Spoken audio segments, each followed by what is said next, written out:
আমাকে লাশের খাটিয়ে করে নিয়ে যাওয়ার সময় আমি তাদের চারজনের পেছন পেছন যাচ্ছিলাম আর চিৎকার করে বলছিলাম, আমি মরি নাই, দয়া করে আমাকে কবর দিও না, আমার নিঃশ্বাস এখনো চলছে। কিন্তু তারা কেউ আমার কথা শুনতে পাচ্ছে না। চারজনের একজন ছিলেন আমার বাবা, একজন ছিলেন আমার ভাই, একজন আমার মামা, আর একজনের চেহারা দেখা যাচ্ছিল না। তিনজন সাদা পাঞ্জাবি পরা থাকলেও যার চেহারা দেখা যাচ্ছে না সে ছিল সম্পূর্ণ কালো জুব্বা পরা।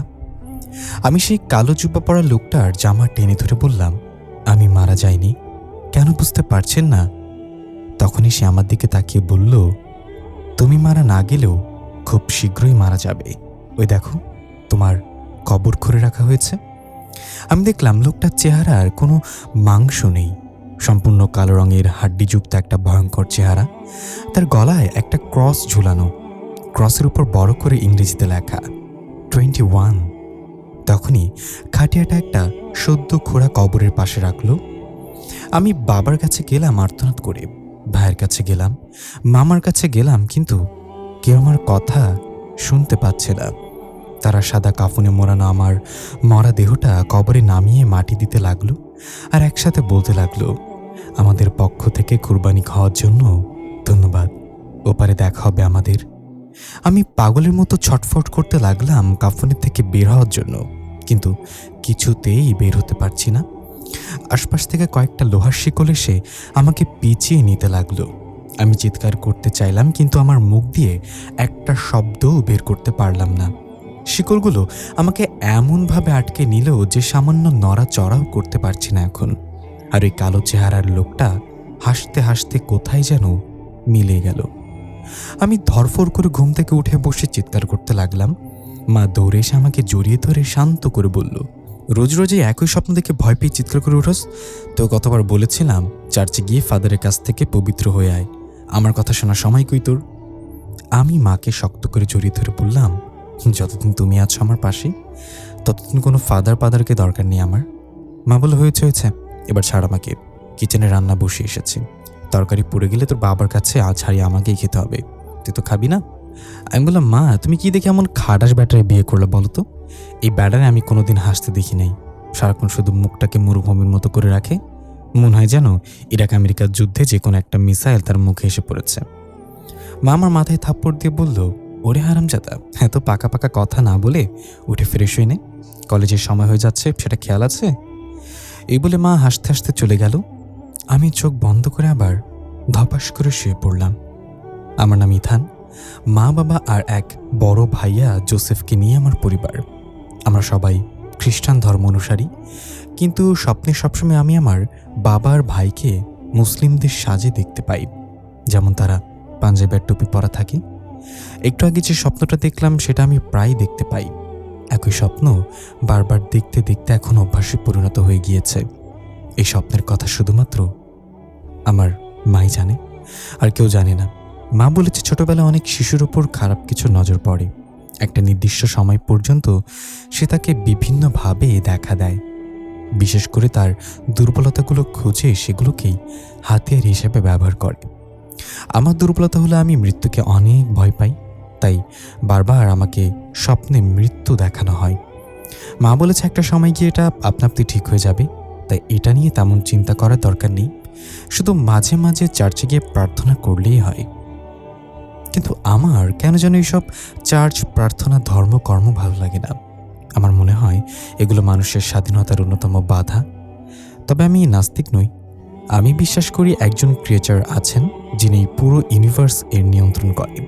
এগুলো এমনি এমনি সৃষ্টি হয়ে যায়নি, এর পেছনে আছেন একজন মহান এবং শক্তিশালী সত্তা। উঠে রেডি হয়ে নাস্তা করে বেরিয়ে পড়লাম কলেজের উদ্দেশ্যে। আজকে বাইরের আবহাওয়া একটু অন্যরকম লাগছে, কেমন যেন সব কিছু থম ধরে আছে, গাছের একটা পাতা পর্যন্ত নড়ছে না। আজকে ক্লাস করতে ইচ্ছে করছে না, তাই পার্কের বেঞ্চিতে গিয়ে বসে মোবাইলে গেমস খেলা শুরু করলাম। হঠাৎ চারিদিকে দমকা বাতাস বইতে শুরু করলো, আকাশে কালো মেঘে ছেয়ে গেল, গাছের শুকনো পাতাগুলো উঠতে লাগলো, মনে হচ্ছে বড় কোনো ঝড় ধেয়ে আসছে। আমি মোবাইল ব্যাগে রেখে নিরাপদ স্থানে যাওয়ার জন্য পা বাড়াতেই একটা মেয়ের কণ্ঠ ভেসে আসলো। মেয়েটা ফোনে কথা বলছে, দোস্ত আজকে আবার সেই স্বপ্নটা দেখেছি, আমি ভয়ে অনেকক্ষণ পর্যন্ত প্যারালাইজড হয়েছিলাম। আগে তো আম্মু এসে আমাকে শান্ত করতো, এখন তো আমার পাশে কেউ নেই, কেউ আমাকে দেখতেও পায় না। তাই স্বপ্নটা আমার জন্য আরও বেশি ভয়ানক হয়ে উঠেছে। স্বপ্নের কথা শুনে আমার একটু কৌতূহল হলো, মেয়েটাও কি আমার মতো ভয়ানক স্বপ্ন দেখে নাকি? আর কী সব বলল, তাকে কেউ দেখতে পায় না মানে পাগল নাকি? আমি তো তাকে দেখতে পাচ্ছি। খেয়াল করে দেখলাম মেয়েটা সাদা 3 পিস পরে আছে, দেখতে অনেক সুন্দরী। চুলগুলো বাতাসে অদ্ভুতভাবে উঠছে, যেমনটা সিনেমায় স্লো মোশনে উড়ে থাকে। তার চেহারাটা অনেক মসৃণ আর ফর্সা, মনে হয় যেন টোকা দিলেই রক্ত বের হয়ে যাবে। আমি কৌতূহলবশত মেয়েটার কাছে গিয়ে বললাম, আপনি কোনো স্বপ্ন নিয়ে কথা বলছেন? যদি কিছু মনে না করেন তাহলে আমাকে বলতে পারেন। আমি অনেকদিন ধরেই একটা স্বপ্নের বেড়াজালে আটকে আছি। মেয়েটা যেন ভূত দেখার মতো চমকে গিয়ে আশেপাশে তাকিয়ে বলল, আপনি কি আমার সাথে কথা বলছেন? আমি আশেপাশে তাকিয়ে বললাম, এখানে আপনি ছাড়া আর একটা কুত্তাও নাই, আমি আপনার সাথে কথা বলছি তাই না? মেয়েটা এবার জোর করে স্বাভাবিক হয়ে বলল, কি বলেছে আমি ছাড়া একটা কুত্তাও নেই? আপনি তো আছেন। আমি ভ্রুকুচকে বললাম, এক্সকিউজ মি, আপনি কি ইনডাইরেক্টলি আমাকে কুত্তা যেহেতু কিছু বললেন? মেয়েটা হাসি দিয়ে উঠে গিয়ে বলল, আরে তেমন কিছু না, আপনার ফ্ল্যাশ লাইট অন করা, দয়া করে ওটা বন্ধ করে নিন, না হলে ইজ্জত থাকবে না। এই বলে মেয়েটা চলে যেতে লাগলো। আমি ভাবতে লাগলাম, কি অদ্ভুত রে মেয়েটা। ব্যাগ থেকে ফোন বের করে দেখলাম ফ্ল্যাশ তো বন্ধই। তাহলে মেয়েটা কি বলে গেল?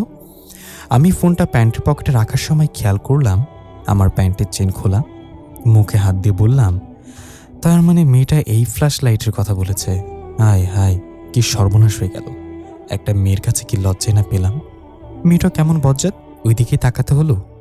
ততক্ষণে ঝুম বৃষ্টি শুরু হলো। তাকিয়ে দেখলাম মেয়েটা বৃষ্টির মধ্য দিয়েই এক মনে হেঁটে চলে যাচ্ছে। আমিও ব্যাগটা কাঁধে নিয়ে মেয়েটার দিকে দৌড় দিলাম। সে কোনো স্বপ্নের কথা বলছিল। আমাকে জানতে হবে সেও কি একই স্বপ্ন দেখে নাকি। যতই তাড়াতাড়ি দৌড়ে যাচ্ছি মেয়েটা যেন আরো দূরে চলে যাচ্ছে। মেয়েটার কাছাকাছি যেতে পারছি না। গলা পুরো জোরে ডাক দিলাম, এই যে শুনছেন, একটু দাঁড়ান, কথা আছে আপনার সাথে। কিন্তু তার কাছে আমার কণ্ঠ পৌঁছালো না।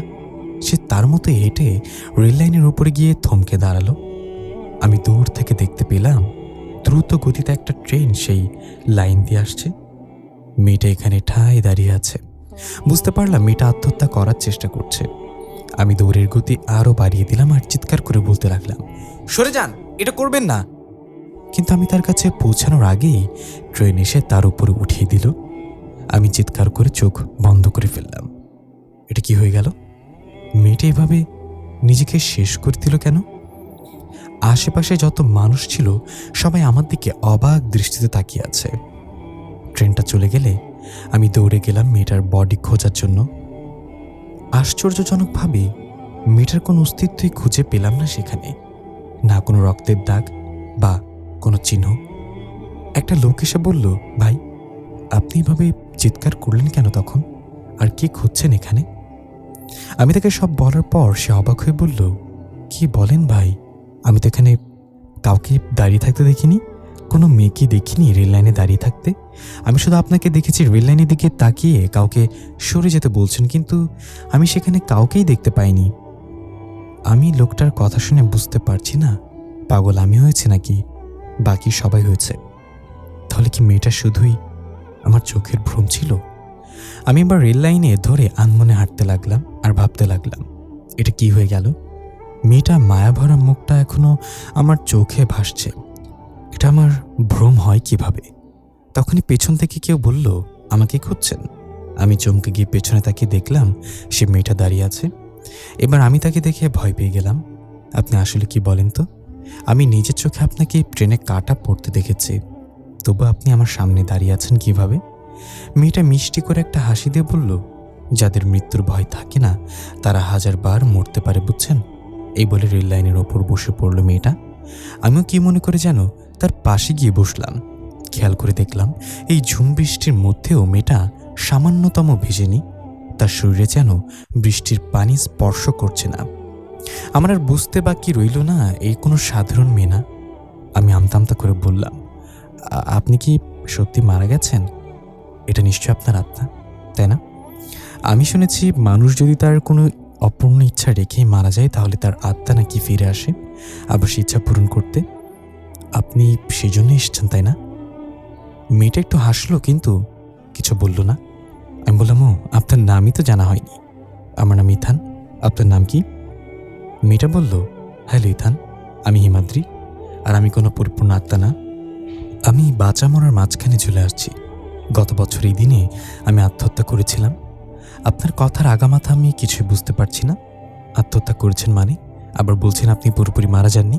বাঁচা মরার মাঝখানে ঝুলে আছেন। আসলে আপনি কি বলেন তো? হিমাদ্রি বলল, আস্তে আস্তে সব বুঝতে পারবেন। তবে আমি অবাক হচ্ছি এটা ভেবে যে আপনি আমাকে দেখতে পাচ্ছেন, যেখানে পুরো পৃথিবীর কেউ আমাকে দেখতে পাচ্ছে না। এমনকি আমার আম্মু আমাকে দেখতে পাচ্ছে না। আমি সেটা বুঝতে পারছি না। এমন হতে পারে আগের জন্মে আমাদের কোনো সম্পর্ক ছিল। আমি আপনার পিছু পিছু ঘুরতাম, কিন্তু আপনি আমাকে পাত্তা দিতেন না। অবশেষে একদিন আপনি আমাকে ভালোবাসতে শুরু করলেন।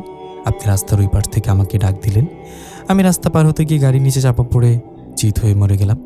তো এই জন্মে আমি আপনাকে দেখতে পাচ্ছি। হতে পারে আগের জন্মের ভালোবাসাকে পূর্ণতা দেওয়ার জন্য আপনার আত্মা এখনো মুক্তি পায়নি। হিমাদ্রি আমার দিকে রাগান্বিত দৃষ্টিতে তাকিয়ে আছে। আমি একটু কাশি দিয়ে বললাম, এমন একটা সিনেমা দেখছিলাম, তাই ভাবলাম এমনটা হতে পারে। না হলে শুধু আমি আপনাকে দেখতে পাচ্ছি কেন? হিমাদ্রি বলল, তেমন কিছুই না। আগের জন্ম বলে কিছু হয় না। এই পৃথিবীতে আমাদের জন্ম একবারই হয়, মৃত্যু একবার হয়। আমি বললাম, আচ্ছা সে যাই হোক, এখন বলেন আপনি কোনো এক স্বপ্নের কথা বলছিলেন তখন। আমি কি জানতে পারি কি স্বপ্ন দেখেন আপনি? হিমাদ্রি বলল, আমি অচেনা কাউকে আমার স্বপ্নের কথা বলবো কেন? কারণ আমিও একটা স্বপ্ন দেখি প্রায়। আমার মনে হচ্ছে আপনার আর আমার স্বপ্ন সূত্র এক। মানে মানে বলতে যাচ্ছি আপনার আর আমার স্বপ্ন এক সূত্রে গাঁথা। এবার হিমাদ্রি বলল, তাহলে আপনি বলেন আপনার স্বপ্নের কথা, দেখি আমার সাথে মেলে কিনা। আমি একটু বিরক্ত হয়ে বললাম, তবু আপনি বলবেন না তাই তো? ঠিক আছে, আমি বলছি। আমার স্বপ্নে আমি দেখি আমার লাশ খাটিয়াই করে কবরস্থানে নিয়ে যাওয়া হচ্ছে, কিন্তু আমি তাদেরকে চিৎকার করে বলি আমি মারা যাইনি। কিন্তু তারা কেউ আমার কথা শুনতে পায় না। তাদের মাঝে একজন লোক থাকে যার চেহারা অনেক ভয়ঙ্কর। শুধু সে আমার কথা শুনতে পায়। সে বলে আমি মারা না গেলেও খুব শীঘ্রই মারা যাব। হিমাদ্রি এবার অবাক চোখে আমার দিকে তাকিয়ে বলল, এটা কিভাবে হতে পারে? আমি একই স্বপ্ন দেখি, আপনার সাথে আমার এত মিল কেন? আমি বললাম, আপনি তো আত্মা, এখন আপনি স্বপ্ন দেখেন কিভাবে? হিমাদ্রি বলল, একবার বলেছি আমি সম্পূর্ণ আত্মা নই। আমি এখনো পুরোপুরি মারা যাইনি। আমার শরীর এক কোমায় থাকলেও আমার আত্মা বের হয়ে গিয়েছে। আমাকে কেউ দেখতে পায় না। তবে আমার এক বান্ধবী ছিল যে কয়েক বছর আগে ক্যান্সারে আক্রান্ত হয়ে মারা গিয়েছিল। তার আত্মার সাথে আমি যোগাযোগ করতে পারি। তার আত্মা এখনো মুক্তি পায়নি। আমি কিছু বলতে যাবো এমন সময় কেউ একজন আমাকে টান দিয়ে রেল লাইন থেকে সরিয়ে দিল। আমি গিয়ে পাশের একটা গাছের ঝোপে পড়লাম।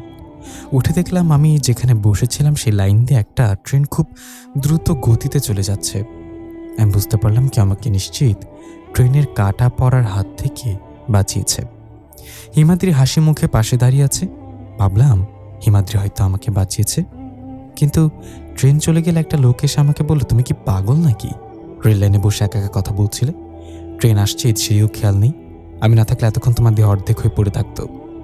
লোকটা হিমাদ্রিকে দেখতে পাচ্ছে না। আমি হিমাদ্রির দিকে রাগান্বিত দৃষ্টিতে তাকালাম। হিমাদ্রি আমাকে মারতে চেয়েছিল, তাহলে সে চাইলে তো আমাকে বাঁচাতে পারত। এই লোকটাকে ধন্যবাদ দিয়ে আমি হিমাদ্রিকে ইগনোর করে হাঁটা দিলাম। আমাকে মারার জন্য ইমি আমাকে দেখা দিয়েছে। হিমাদ্রি আমার পিছু পিছু আসতে লাগলো। আমি ধমক দিয়ে বললাম, আপনি আমাকে মারতে চেয়েছিলেন, আপনাকে আমি বিশ্বাস করেছিলাম। হিমাদ্রি খুব স্বাভাবিকভাবে বলল, আপনি মৃত্যুকে এত ভয় পান কেন? মৃত্যু থেকে পালিয়ে কি বাঁচতে পারবেন? আর আমি দেখছিলাম সেই লোকটা আপনাকে বাঁচিয়ে নেবে, তা আমি কিছু করিনি। আপনার এই ভয়ই আপনাকে মেরে ফেলবে এক সময়। আর আমি মৃত্যুকে আপন করে নিতে চেয়েছিলাম, তবুও আমাকে সে বাঁচা মরার মাঝখানে ছেড়ে দিয়েছে। এবার আমি একটু শক্ত হলাম। আমার মাও একই কথা বলেছিল, যেহেতু আমি মৃত্যুকে ভয় পাই, তাই আমার স্বপ্নে আমাকে মৃত্যু দেখিয়ে ভয় পাওয়াতে চায়। আমি হিমাদ্রিকে সরি বললাম। হিমাদ্রি কিছু না বলে একা একা হাঁটতে লাগলো। বুঝতে পারলাম হিমাদ্রি কষ্ট পেয়েছে। তাই আমি ওর মন ভালো করার জন্য বললাম, আপনার আর আমার মাঝে আরেকটা অদ্ভুত মিল আছে জানেন?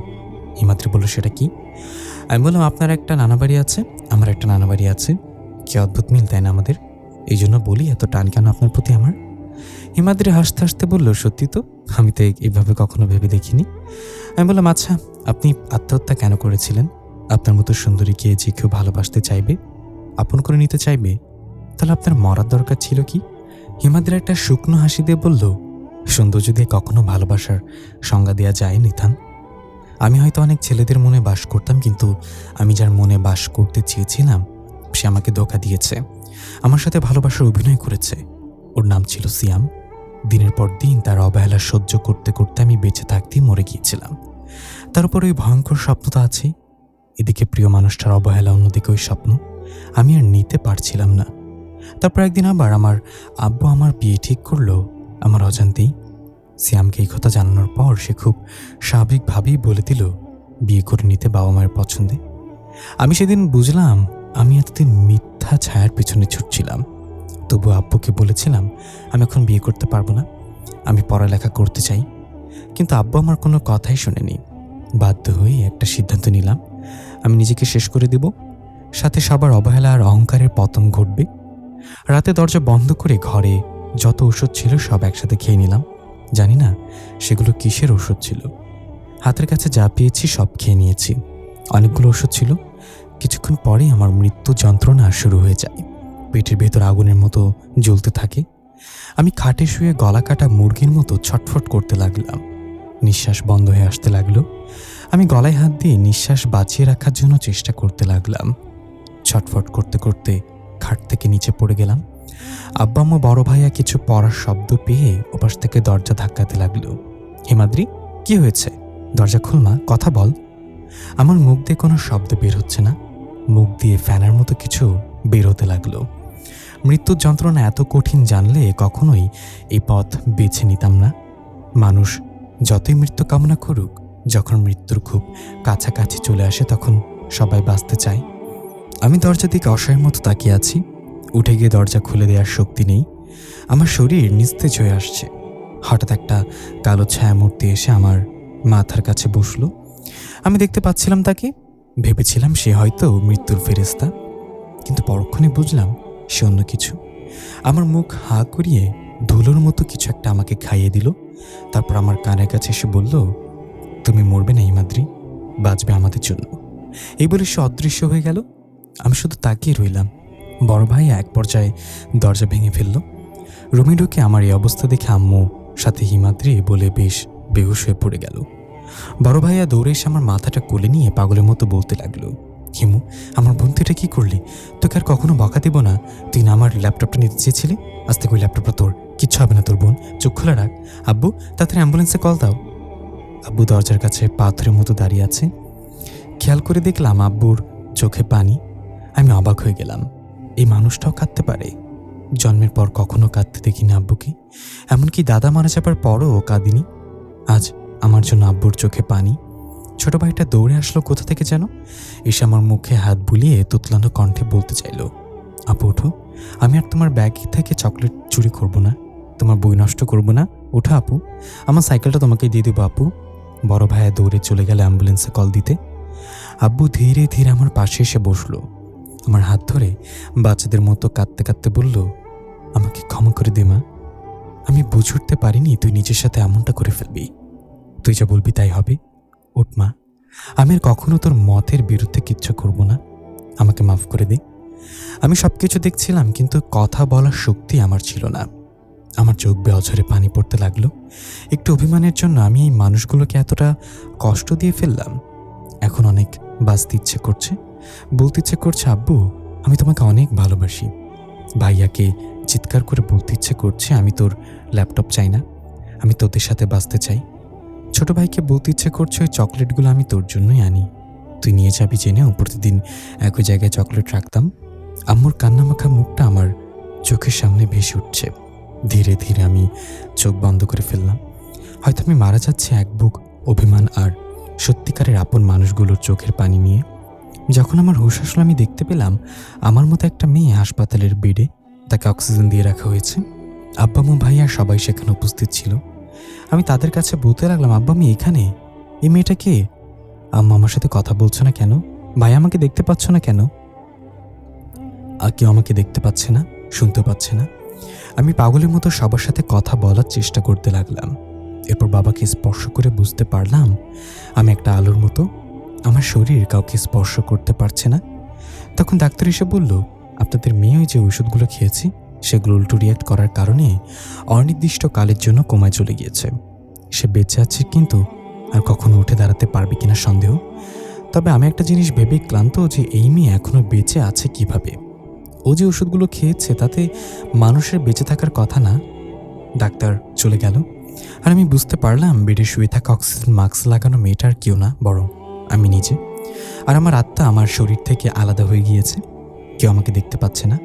হতাশ হয়ে সবসময় আমার শরীরের পাশে বসে থাকতাম আর অপেক্ষা করতাম কবে আমি কোমা থেকে বের হব। তারপর হঠাৎ একদিন ক্যান্সার আক্রান্ত হয়ে মারা যাওয়া আমার বান্ধবী সুমাইয়া আমাকে দেখা দেয়।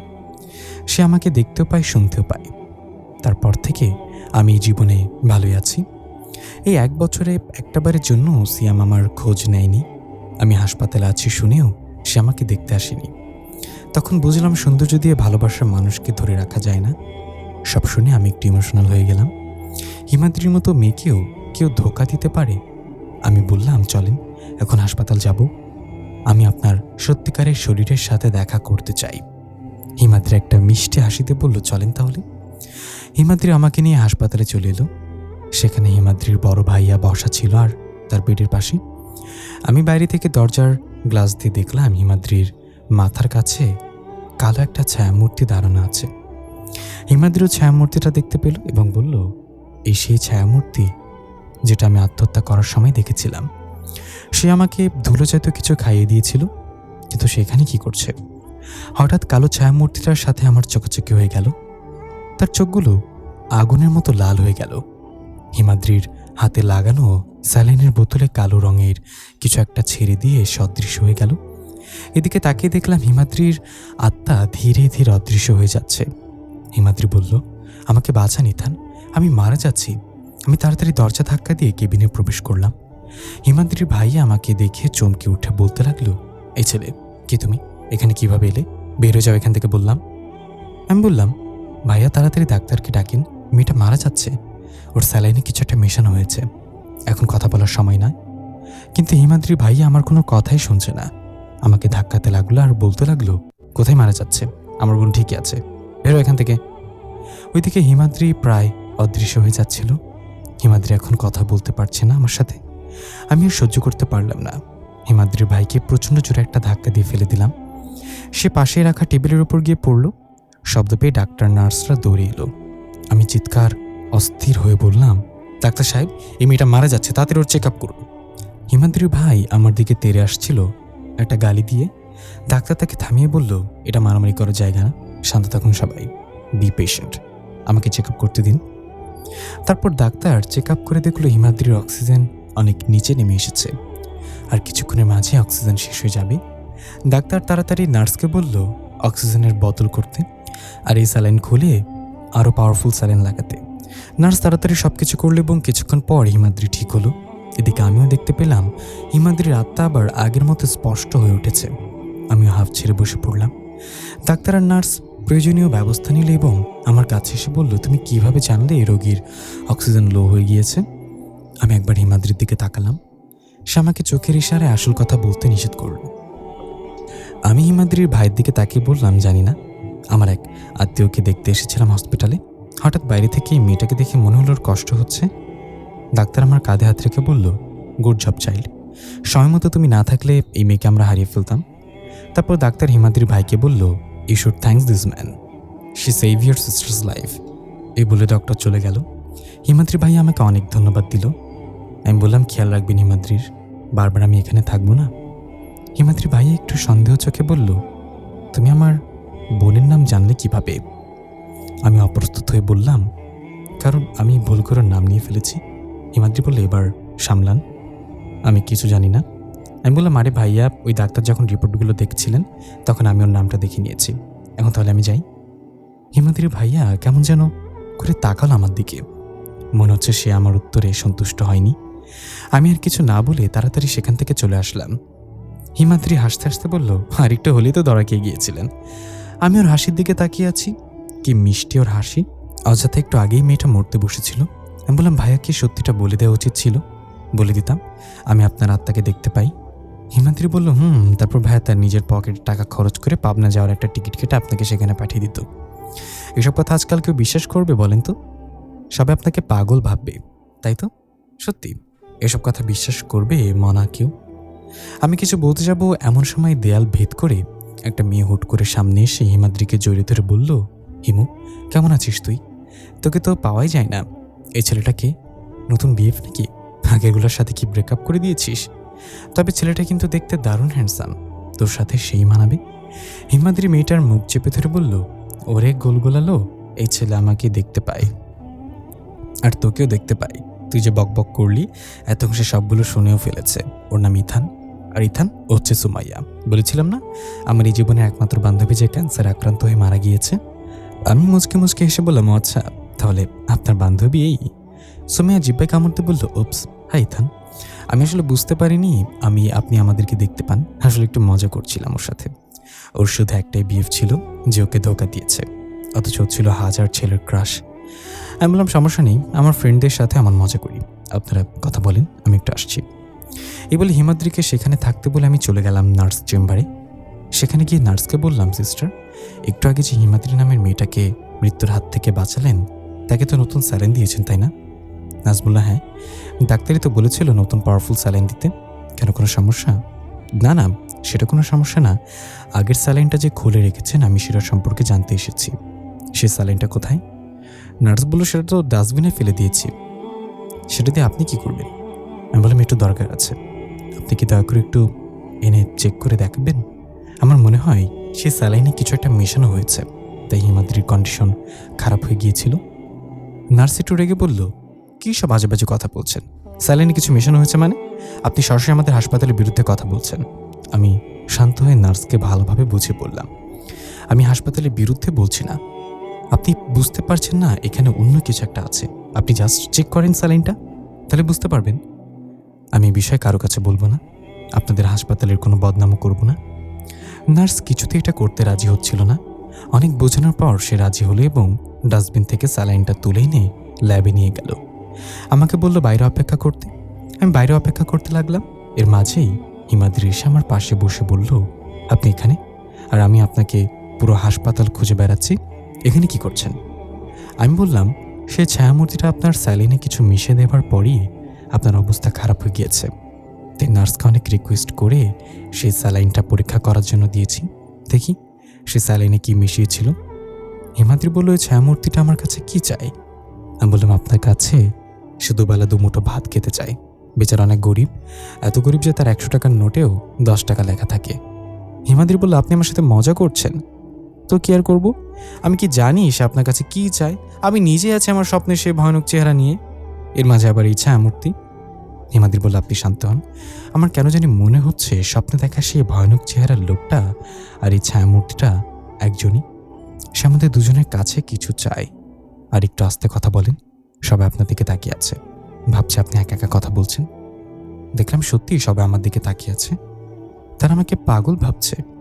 আমি কিছু বলতে যাবো এমন সময় নার্স বেরিয়ে এলো ল্যাব থেকে। আমি উঠে বললাম, কিছু কি পেলেন? নার্স বলল, আপনি সঠিক ছিলেন, স্যালাইনে কাকের রক্ত পাওয়া গিয়েছে, কিন্তু এটা কোনোভাবেই পসিবল না। আমাদের হাসপাতালের সিকিউরিটি সিস্টেম অনেক হাই, এখানে কেউ এমন কাজ করার সাহস করবে না। আমি বললাম, আমি জানি এখানে হাসপাতালে কোনো ফল্ট নেই, আপনাকে অনেক ধন্যবাদ এটা চেক করে দেওয়ার জন্য। আর এই কথা কেউ জানবে না, আমি কথা দিচ্ছি। নার্স আমাকে ধন্যবাদ দিয়ে হাসি মুখে চলে গেল। সে যাওয়ার আগে আমি তার কাছ থেকে ওই স্যালাইনটা নিয়ে নিলাম। তারপর হিমাদ্রিকে বললাম, কাকের রক্ত স্যালাইনে মিশে আপনাকে মারতে চেয়েছিল সে, কিন্তু কেন? চলেন আমরা একজনের কাছে যাব, দেখি উনি কিছু বলতে পারে কিনা এই বিষয়ে। হিমাদ্রি বলল, কার কাছে যাবেন? যেখানে অনেকদিন যাবৎ যাওয়া হয় না সেখানে যাব, গেলেই দেখতে পারবেন। হিমাদ্রিকে নিয়ে বের হয়ে গেলাম হাসপাতাল থেকে। তোমার বান্ধবী সুমাইয়া কোথায় গেল? হিমাদ্রি বলল, ওর কথা আর কি বলবো, সাপের মতো কখন আসে কখন যায় কিছুই বুঝি না। যখন ওর বয়ফ্রেন্ড মসজিদে থাকে নামাজ পড়ার জন্য তখন আসে আমার কাছে, না হলে সে তার বয়ফ্রেন্ডের ঘাড়ে বসে থাকে। আমি হাসতে হাসতে বললাম, প্রতিটা মেয়েরই স্বপ্ন মরার পর ভূত হয়ে তার বয়ফ্রেন্ডের ঘাড়ে বসে থাকা, তাই না? হিমাদ্রি একটু মন খারাপ করে বলল, জানি না। বুঝতে পারলাম তার কথা মনে পড়ে গেছে।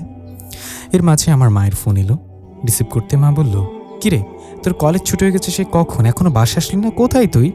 আমি বললাম, মা চিন্তা করো না, আমি একটা কাজে আটকে গেছি, এখন একটু চার্চে যাচ্ছি, ফাদারের সাথে একটু কথা বলতে হবে। মা অবাক হয়ে বলল, সূর্য আজ কোন দিক দিয়ে উঠছে রে ইথান, হঠাৎ চার্চে কেন? তুই ঠিক আছিস তো বাবা? আমি বললাম, আমি হ্যাঁ মা, ঠিক আছি, বাসায় এসে তোমাকে সব বলছি, এখন রাখি। আর হ্যাঁ, আজকে একজন অদৃশ্য মেহমান নিয়ে বাসায় আসবো, খাওয়ার জন্য কিছু বাতাস রান্না করে রেখো, সে আবার বাতাস ছাড়া কিছু খেতে পারে না। এই বলে হিমাদ্রির দিকে তাকিয়ে হেসে দিলাম। মা বলল, কিসব বাজে বাজে কথা বলছিস, যদি বাসায় আর সত্যি যদি চার্চে গিয়ে থাকিস তাহলে ফাদারকে বলবি ভালোভাবে হলি ওয়াটার দিয়ে যেন তোকে পবিত্র করে দেয়। ওকে, ঠিক আছে বলে ফোন রেখে দিলাম। হিমাদ্রি আমার দিকে তাকিয়ে বলল, আমি শুধু বাতাস খাই তাই না, যাবই না আপনাদের বাসায়? আমি বললাম, আরে মজা করেছি, আমার মায়ের সাথে আমি অনেক ফ্রি, আমার মা সবাইকে খুবই তাড়াতাড়ি আপন করে ফেলতে পারেন, আমি নিশ্চিত আমার মাকে আপনি অনেক পছন্দ করবেন। কথা বলতে বলতে চার্চে চলে এলাম। ফাদার তখন প্রার্থনায় ছিল। আমরা বসে রইলাম। একটু পর ফাদার এসে বলল, হোয়াট হ্যাপেন চাইল্ড? আমি ফাদারের হাতে স্যালাইনটা দিয়ে বললাম, আমার এক ফ্রেন্ড হাসপাতালে আছে, গত 1 বছর ধরে সে কোমায়, কিন্তু তার সাথে অদ্ভুত কিছু হচ্ছে। এই স্যালাইনটা ওর শরীরে দেয়া হয়েছিল। আমি যখন দেখতে গেলাম তখন তাকে দেখলাম একটা কালো ছায়ামূর্তি এটার ভেতরে কিছু পুশ করে দিয়ে অদৃশ্য হয়ে গিয়েছে। তারপর আমার ফ্রেন্ডের অবস্থা খারাপ হতে লাগলো। ডাক্তার এসে তাকে আবার স্বাভাবিক করে তুলেছে। তারপর আমি এই স্যালাইনে পরীক্ষা করে জানতে পেরেছি এটার মাঝে কাকের রক্ত মেশানো হয়েছিল। এই জিনিসগুলোর ব্যাখ্যা চাই আমি। ফাদার স্যালাইনটা হাতে নিয়ে কপালে কাছে ধরে চোখ বন্ধ করে কিছু ভাবতে লাগলো।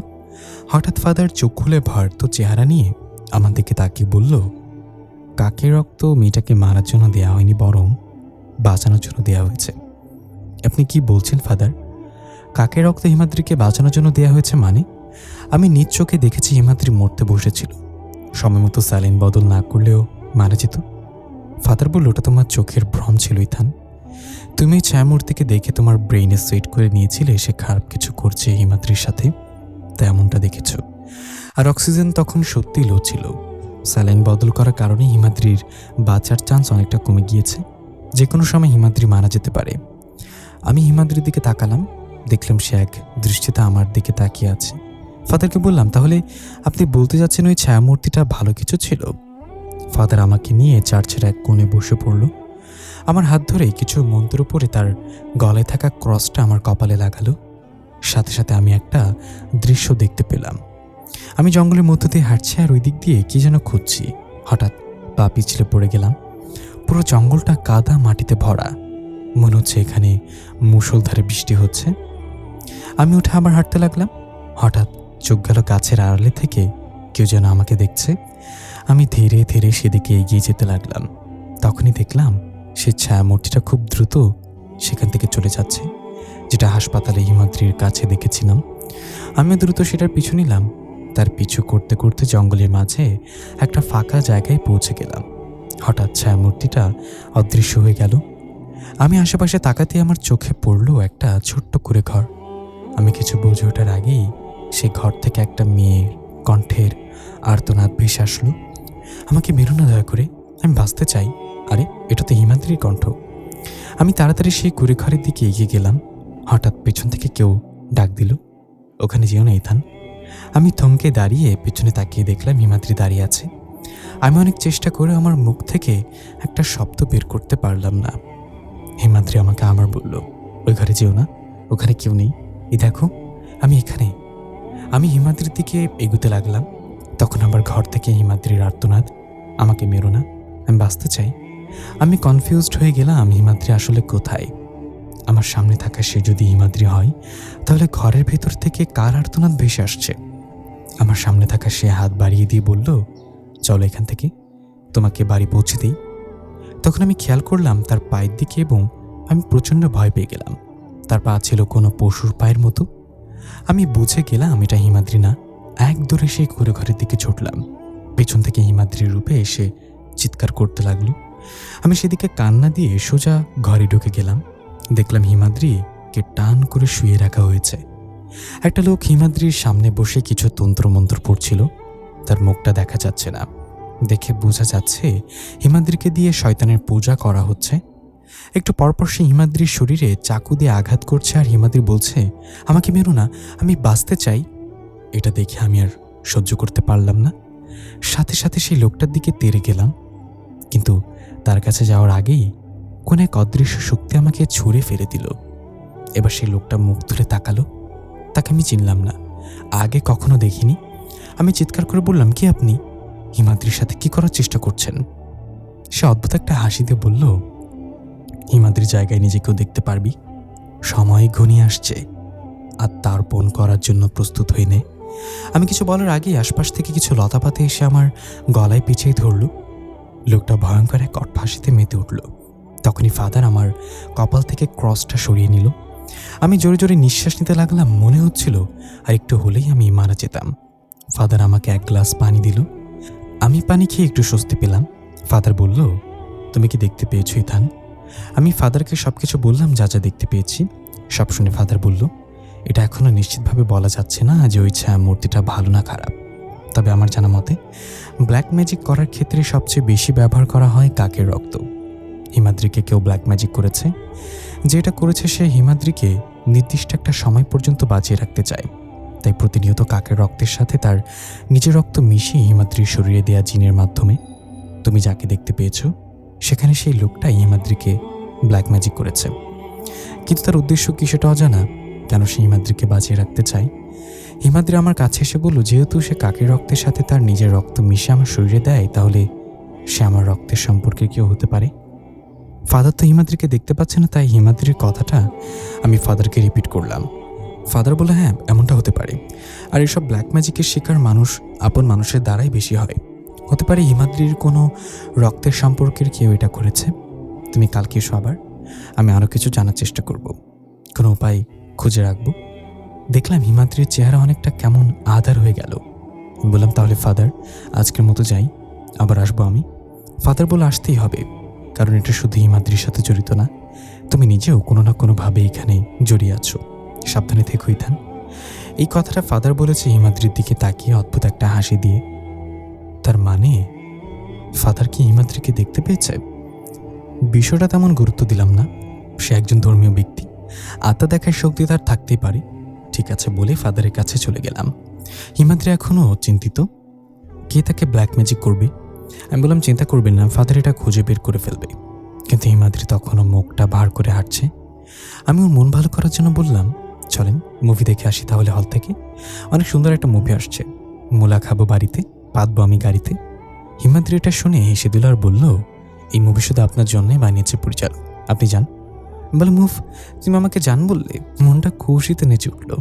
হিমাদ্রি দাঁড়িয়ে কোমরে হাত দিয়ে বলল, আমি ওই যান বলি নাই, বলেছি মুভি দেখতে আপনি যান, আমি যাব না। আমি মুখে হাত দিয়ে বললাম, ইস আমি ভাবছিলাম ওই যান বলেছেন, কি একটা ভুল বুঝাবুঝি হয়ে গেল। হিমাদ্রি বলল, থাক আর ন্যাকামি করতে হবে না, এখন চলেন আপনাদের বাড়ি যাব। আপনার মা তো আমার জন্য বাতাস রান্না করে রেখেছে, না গেলে আবার রাগ করবেন উনি। আমি হেসে বললাম, তাই তো, চলেন তাহলে যাওয়া যাক। বাসায় গিয়ে কলিং বেল চাপতেই মা দরজা খুলে দিল এবং বলল, ফাদার তোকে পবিত্র করে দিয়েছে তাই না? কি মনে করে আজকে চার্চে গেলি বাবা? আমি তো বিশ্বাসই করতে পারছি না। আমি ঘরে ঢুকতে ঢুকতে বললাম, শরত মা, আমি অপবিত্র ছিলাম কবে? আর বললাম না একটা কাজে গিয়েছিলাম ফাদারের কাছে। আর শোনো, আমার সাথে একজন এসেছেন বাসায়। তার আগে বলো বাবা আর ভাইয়া কোথায়?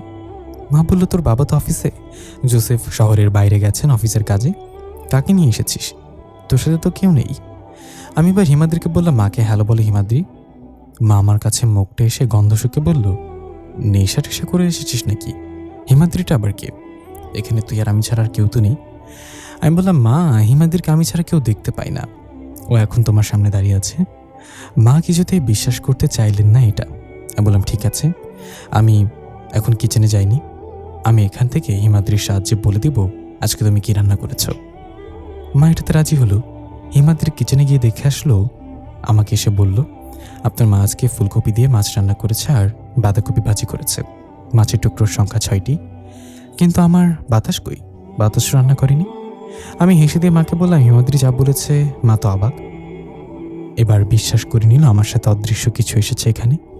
দৌড়ে গিয়ে এসে তার গলার ক্রসটা আমার গলায় পরে দিয়ে বলল, হিমাদ্রি মা তুমি যে হও না কেন, আমার ছেলেকে ছেড়ে দাও, ওর কোনো ক্ষতি করো না, ও একটু পাগল কিন্তু অনেক ভালো ছেলে, দয়া করে ওকে ছেড়ে দাও। বললাম, কিসব বলছো মা, হিমাদ্রি কেন আমার ক্ষতি করবে? হিমাদ্রি পুরোপুরি মারা যায়নি এখনো, এই ক্রস তোমার কাছেই রাখো, ও কোনো প্রেতাত্মা না যে ক্রস দেখে ভয় পাবে।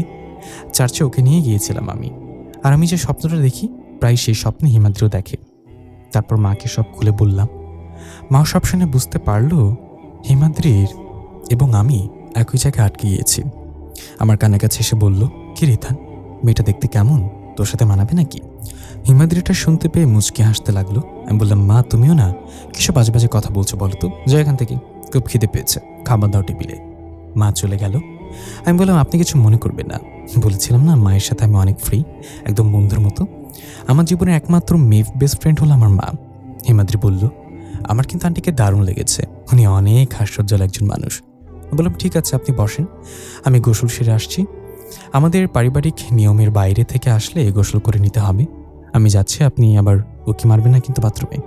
হিমাদ্রি বলল, ছি, কি বলছেন এসব, আপনি যান। আমি বললাম, ওকে, প্রাণ যাচ্ছি। এই বলে হাসতে হাসতে বাথরুমে চলে গেলাম গোসল করার জন্য। হিমাদ্রি পুরো বাড়ি ঘুরে ঘুরে দেখতে লাগলো। কেমন যেন সব কিছু চেনা চেনা লাগছে তার কাছে। মনে হচ্ছে এখানে সে আগেও এসেছে, অনেক স্মৃতি জড়িয়ে আছে এই বাড়িতে।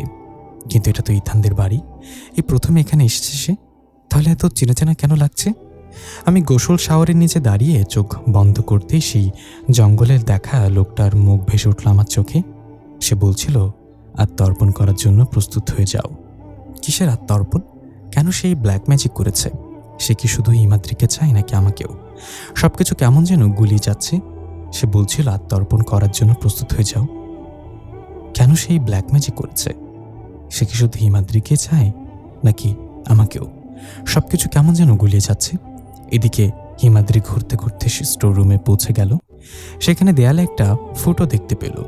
হিমাদ্রি ফটোর দিকে এগিয়ে গিয়ে সেখানে চোখ রেখে দেখার চেষ্টা করলো ওপাশে কি আছে, কিন্তু ওপাশে খুব অন্ধকার থাকার কারণে কিছু দেখতে পাচ্ছে না। হঠাৎ ওপাশ থেকে একটা চোখ হিমাদ্রির দিকে তাকালো। হিমাদ্রি ভয়ে পিছিয়ে গেল। তখনই সেখানে ইথানের মা চলে আসলো এবং একটা আঠাযুক্ত কাগজ দিয়ে সেই ফটোটা ঢেকে দিল এবং হিমাদ্রির দিকে তাকিয়ে ভয়ঙ্কর এক হাসি দিয়ে বলল, ফটোর ওপাশে তোমার অতীত আছে, তাই অতীত থেকে বাঁচার চেষ্টা করো, চলে যাও এখান থেকে। হিমাদ্রি অবাক হয়ে গেল। আন্টি তাকে দেখতে পাচ্ছে। কিছু বলতে যাবে তখনই কিচেন থেকে আন্টির কণ্ঠ, ইথান, টেবিলে খাবার দিয়েছি, খেতে আয়। এটা শুনে হিমাদ্রির সামনে তাকাতেই দেখে সে নেই। তাহলে এটা কি ছিল? হিমাদ্রি অনেক চিন্তিত হয়ে গেল। এই ফটোর ওপাশে আমার অতীত আছে মনে হয়, আমাকে দেখতেই হবে এখানে কি আছে। তখন ইথানের ডাক পেছন থেকে, হিমাদ্রি এখানে কি করছেন? আমি আপনাকে সারা বাড়ি খুঁজে অস্থির। হিমাদ্রি বলল, আচ্ছা ইথান, দেয়ালে এই ফটোটা কিসের? এই বলে হিমাদ্রি ফটোর ওপর থেকে কাগজটা উঠিয়ে ফেলল। আমি বললাম, এই ফটোটা তো কাগজ দিয়ে ঢাকা ছিল, আপনি এটা সম্পর্কে জানলেন কিভাবে? হিমাদ্রি বলল, আমি যখন এখানে আসলাম তখন এটা ঢাকা ছিল না, আপনার মায়ের রূপ ধরে কেউ এসে এটা ঢেকে দিয়ে গেল। আমি নিশ্চিত ওটা আপনার মা ছিল না। আমি বললাম, ওই ফটোটা আমার বাবা ঢেকে রেখেছে, কোনো এক অদ্ভুত কারণে বাবার করার নিষেধ আছে এই ফটোর ওপর থেকে কাগজটা না সরাতে। আপনার বাবাকে আপনাদের কাছ থেকে কিছু লুকানোর চেষ্টা করছে? কখনো কি জানতে ইচ্ছা হয়নি এই দেয়ালের উপরে কি থাকতে পারে? আমি বললাম, হিমাদ্রি তুমি এমনভাবে রিয়্যাক্ট করছো যেন তুমি কিছু দেখতে পেয়েছো দেয়ালের উপরে। হিমাদ্রি বলল, আমি যখন ওই ফটোটা দিয়ে তাকালাম তখন একটা চোখ হঠাৎ করে সেখানে উঁকি মারে, আর তারপর আপনার মায়ের রূপে কেউ এসে বলল যে দেয়ালের ওপরে অতীত আছে। হিমাদ্রির কথা শুনে আমি সেই বাবার নিষেধ ভুলে ফটোর উপরে থাকা কাগজটা উঠিয়ে সেখানে উঁকি দিলাম। ওপাশে সম্পূর্ণ অন্ধকার, কিছু দেখতে পাচ্ছি না। হঠাৎ সেখানে আলো জ্বলে উঠল। দেখলাম আমরা যে বাসে থাকি সে বাসটাই দেয়ালের ওপাশে, তবে অনেক আগের কাঠামো। মনে হচ্ছে সত্যি আমি অতীত দেখতে পাচ্ছি। সত্যি আমি খুব অবাক হয়ে গেলাম। বাবা কেন এই ফটোর কাছে আসতে আমাদের নিষেধ করেছিল?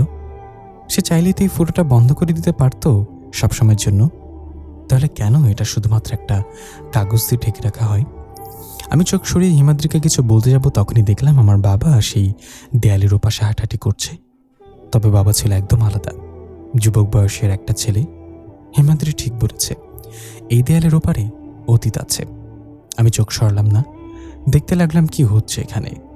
বাবার কাছে আরও দুইটা ছেলে আসলো। তারা বাবাকে ভাইয়া বলে ডাকছিল।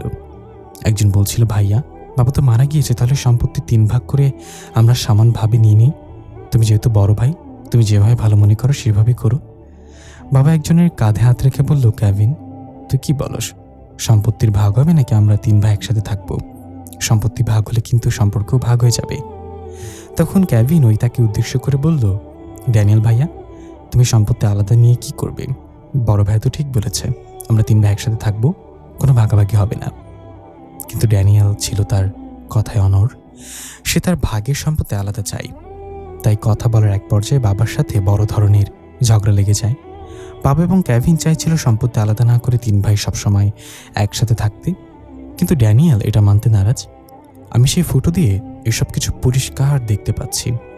তার মানে আমার বাবার আরও 2 ভাই ছিল, একজনের নাম ড্যানিয়েল, আরেকজনের নাম কেভিন। কিন্তু এ ব্যাপারে আমি কিছু জানতাম না। বাবা কখনো বলেনি তার ভাই আছে। তার এখন কোথায়? আমি চোখ সরালাম না সেখান থেকে। দেখতে লাগলাম কি হতে চলেছে বা কি হয়েছিল অতীতে। ড্যানিয়েল আর বাবার মাঝে প্রচণ্ড ঝগড়া লেগে গেল সম্পত্তির ভাগাভাগি নিয়ে। কেভিন তাদেরকে থামানোর চেষ্টা করছিল। মৌখিক ঝগড়াটা একসময় হাতাহাতিতে রূপ নিল। ড্যানিয়েল বাবার মুখে ঘুষি মেরে বসল। যেহেতু বাবা বড় ছিল, তাই এটা তার আত্মসম্মানে খুব লাগলো।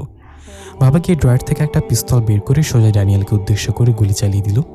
কিন্তু কেভিন এটা থামানোর চেষ্টা করে ভুলে ড্যানিয়েলের সামনে চলে আসে। এত করে গুলি গিয়ে লাগে একদম কেভিনের মাথায়। সাথে সাথে সেখানে কেভিন মারা যায়। বাবা ভয় পেয়ে পিস্তলটা হাত থেকে ফেলে তাড়াতাড়ি কেভিনের কাছে গেল। দেখে সে আর নেই। ড্যানিয়েলও দৌড়ে আসে। নিজের ছোট ভাইয়ের মৃত্যুতে তারা দুজনে খুব ভেঙে পড়ে। হঠাৎ আমার জামা টান দিয়ে কেউ ফটোর সামনে থেকে সরিয়ে নিল। আমি ভাবলাম হিমাদ্রি এটা করেছে, কিন্তু না, তাকে দেখলাম বাবা রাগান্বিত দৃষ্টিতে তাকিয়ে আছে। ছোটবেলা থেকেই বাবাকে খুব ভয় পাই আমি কিছু বলার সাহস পেলাম না। দেখলাম হিমাদ্রিও চুপচাপ দাঁড়িয়ে আছে। বাবা তাকে দেখতে পাচ্ছে না। বাবা দাঁত কিটমিট করতে করতে বলল, আমার কড়া নিষেধ সত্ত্বেও কেন তুমি এই ফটোর ওপর থেকে কাগজ সরালে? আমি কাঁপা কাঁপা গলায় বললাম, সরি বাবা, কিন্তু আমি এখানে অদৃশ্য কিছু দেখতে পেয়েছি। ড্যানিয়েল আর কেভিনকে বাবা, তারা তোমার ভাই। তুমি নিজ হাতে তোমার ভাইকে হত্যা করেছ। এতদিন থেকে এই ফটোর ওপরে কি লুকিয়ে এসছো বাবা?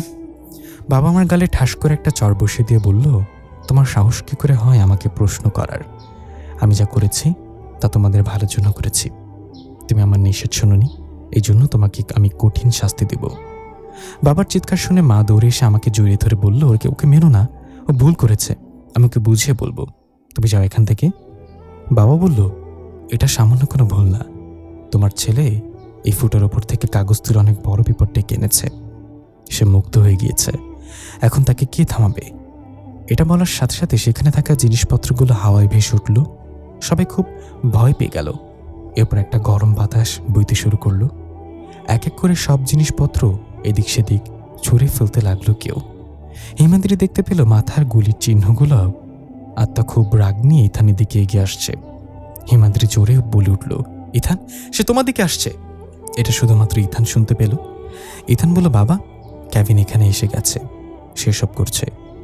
বাবা খুব ঘাবড়িয়ে নিজের গলার ক্রসটা বের করে কিছু মন্ত্র পড়তে লাগলো। এত করে কেভিনের আত্মা আরও বেশি রাগান্বিত হয়ে গেল। এক ছুটে এসে বাবাকে উঁচু করে একটা আছড় দিল। মা আমাকে জড়িয়ে ধরে রেখেছে। আমি কোনো উপায় না দেখে বললাম, আমি জানি আপনি আমার কাকা, আপনার সাথে অন্যায় হয়েছে, দয়া করে শান্ত হন। এবার কেভিনের আত্মা দৃশ্যমান হলো। সবাই তাকে দেখতে পাচ্ছে। রক্তশূন্য মুখটা আর কপালে একটা গুলির চিহ্ন। মা খুব ভয় পেয়ে গেল কেভিনকে দেখে। বাবা কাতরাতে কাতরাতে বলল, কেভিন, তোদের কোনো ক্ষতি করিস না। তোকে আমরা যে প্রতিশ্রুতি দিয়েছি সেটা পূর্ণ হতে আর বেশি সময় নেই, তুই ফিরে যা। এটা শুনে কেভিন আস্তে আস্তে বাবার কাছে গিয়ে তার গলা চেপে ধরে বলল, বড় ভাইয়া, আমার না অনেক তৃষ্ণা পেয়েছে, আমার আত্মা লাগবে। বাবা বলল, পেয়ে যাবি খুব তাড়াতাড়ি, সময় ঘনিয়ে এসছে, আপাতত তোর রাগটা নিয়ন্ত্রণ কর। এবার কেভিন শান্ত হয়ে আমার দিকে এগিয়ে এলো।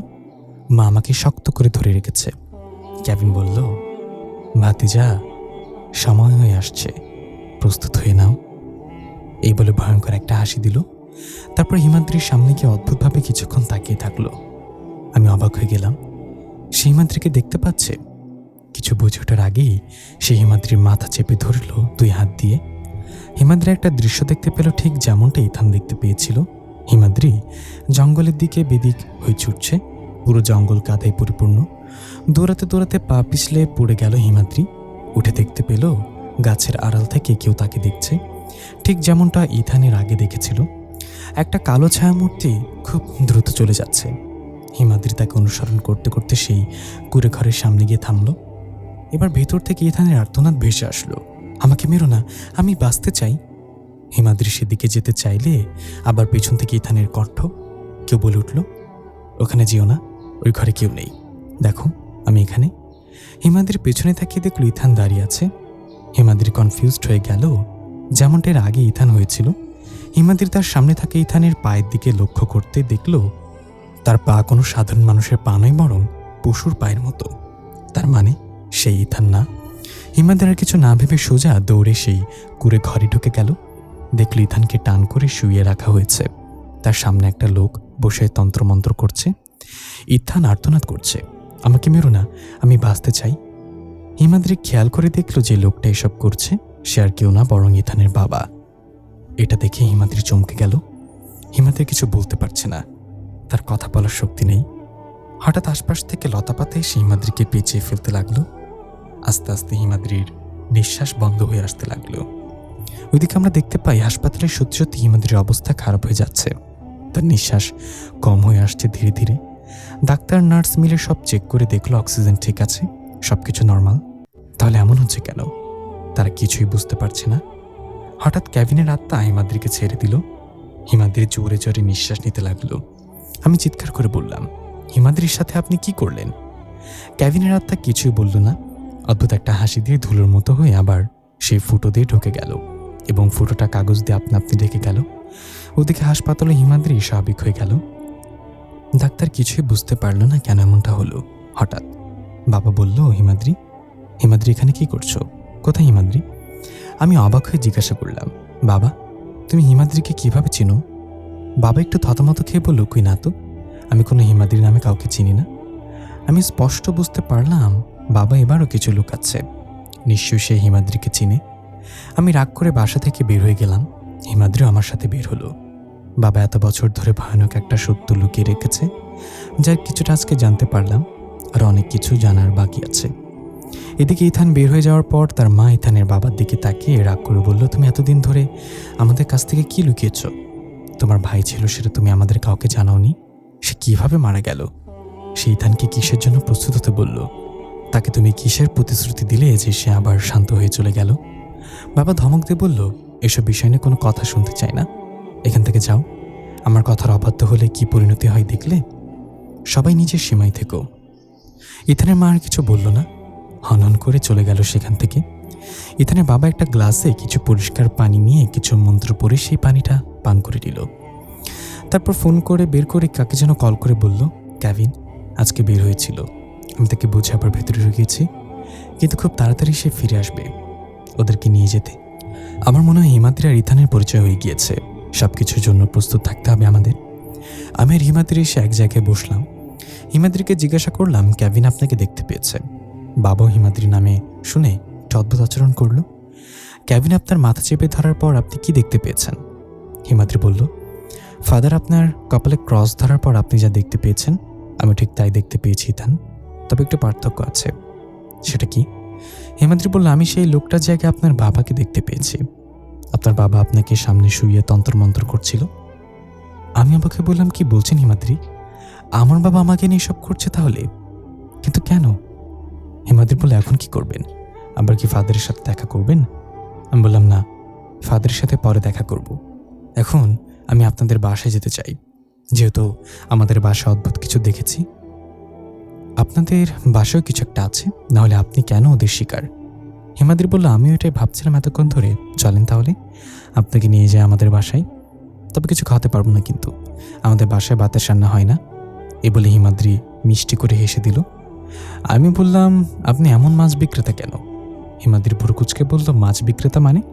আমি বললাম, মানে আপনি এমন সেলফিশ কেন? আপনি আমার সাহায্য নিজের কথা শেয়ার করতে পারছেন, না হলে কার সাথে শেয়ার করতেন বলেন? তবে এক মুঠো খাবার খেতে দিতে চান না?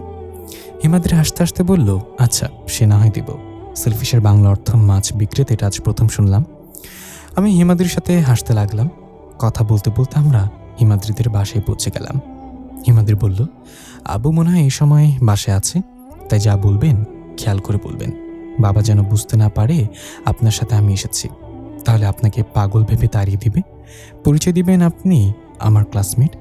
আমি হিমাদ্রির কথা মতো দরজায় টোকা দিতেই কিছুক্ষণ পর একটা লোক দরজা খুলে দিল। লোকটাকে দেখে আমি চমকে গেলাম। এটা কিভাবে সম্ভব? আর এটা কেউ না, বরং আমার বাবার ভাই, সেই ড্যানিয়েল। তার চেয়ে বড় কথা, আমি সেই কুঁড়ে ঘরে যাকে দেখেছিলাম এটা সেই লোক। হিমাদ্রি বলল, ইথান, আপনি এভাবে তাকিয়ে আছেন কেন? এটাই তো আমার আব্বু, তাকে সালাম দিন। সরি, আপনি তো খ্রিস্টান, হ্যালো বলে পরিচয় দিন। আপনি আমার ক্লাসমেট। আমি কি বলবো ভেবে পাচ্ছি না। ড্যানিয়েল তো আমার কাকা, সে কিভাবে হিমাদ্রির আব্বু হতে পারে? তার চেহারা দেখে আমি বুঝতে পারছি সে আমার অবাক হয়ে আমার দিকে দেখে। মনে হচ্ছে সে আমাকে চিনি এবং এখানে আসবো সেটা সে আশা করেনি। আমি বললাম, আঙ্কেল, আপনি এভাবে তাকিয়ে আছেন কেন? আপনি কি আমাকে চিনেন?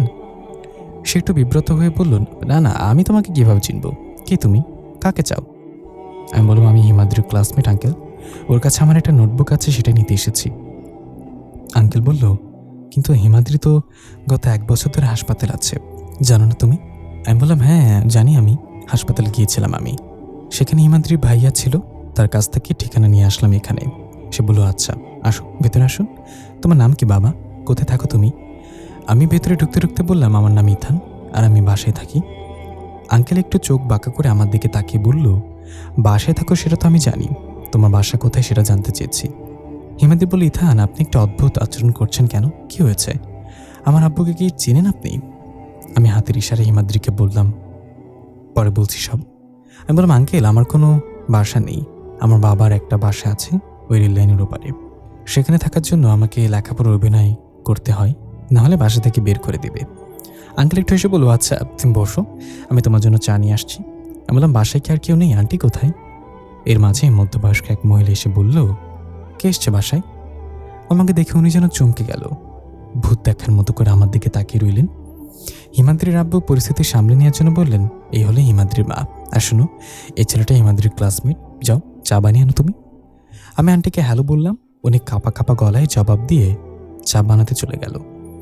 এবার আমি নিশ্চিত হয়ে গেলাম এটা আমার কাকা ড্যানিয়েল। কাকা আমাকে চিনতে পেরেছে, তার মুখ থেকে স্পষ্ট সেটা বোঝা গিয়েছে। আঙ্কেল বলে, তুমি একটু বসো বাবা, আমি আসছি। সে চলে যেতে লাগলো। আমি পিছন থেকে বললাম, ড্যানিয়েল আঙ্কেল। সে থমকে দাঁড়িয়ে গেল। হিমাদ্রি বলে, ইথান, কি করছেন আপনি? ড্যানিয়েল কাকে বলছেন? উনি আমার আব্বু, ওর নাম আব্দুল হালিম। আমি হিমাদ্রির কথায় কোনো রিয়্যাক্ট করলাম না। সে আমার দিকে তাকিয়ে বলল, ড্যানিয়েল কি বাবা? আমি বললাম, সরি আঙ্কেল, আসলে আপনার চেহারা আমার কাকার সাথে অনেকটা মিলে, তার নাম ড্যানিয়েল, তাই মুখ ফসকে বের হয়ে গেছে। সে একটা শুকনো হাসি দিয়ে চলে গেল। হিমাদ্রি বলল, আপনি কি করার চেষ্টা করছেন বলেন তো? আমি বললাম, হিমাদ্রি, একটা কথা বলবো, অবাক হবে না তো? হিমাদ্রি বলল, কি কথা? আমি বললাম, তুমি আর আমি চাচাতো ভাই বোন, তোমার আব্বুই হলো আমার বাবার সেই ভাই ড্যানিয়েল। হিমাদ্রির চোখ বড় বড় করে বলল, আপনার মাথা ঠিক আছে তো? আপনারা খ্রিস্টান আর আমরা মুসলিম, আমার আব্বু আপনার বড় ভাই কিভাবে হবে? পাগল হয়েছেন আপনি? আমি বললাম, এখানে কোনো একটা রহস্য আছে, তবে আমি নিশ্চিত তোমার আব্বুই হলো ড্যানিয়েল। ওই জঙ্গলে আমি তোমার আব্বুকেই দেখেছি। বিষয়টা এমন দাঁড়িয়েছে, তুমি দেখেছো তোমার বাবাকে আমি, আর আমি দেখেছি তোমার বাবাকে। কোনো না কোনো যোগসূত্র অবশ্যই আছে। হিমাদ্রিও ভাবতে লাগলো এটা নিয়ে। আমি একটা বন্ধ রুম দেখিয়ে বললাম, ওই রুমটা একটু অদ্ভুত লাগছে, ওই রুমে কে থাকে? হিমাদ্রি বলল, ওটা আমার রুম ছিল, ঘুমায় যাওয়ার আগে আমি ওই রুমেই থাকতাম।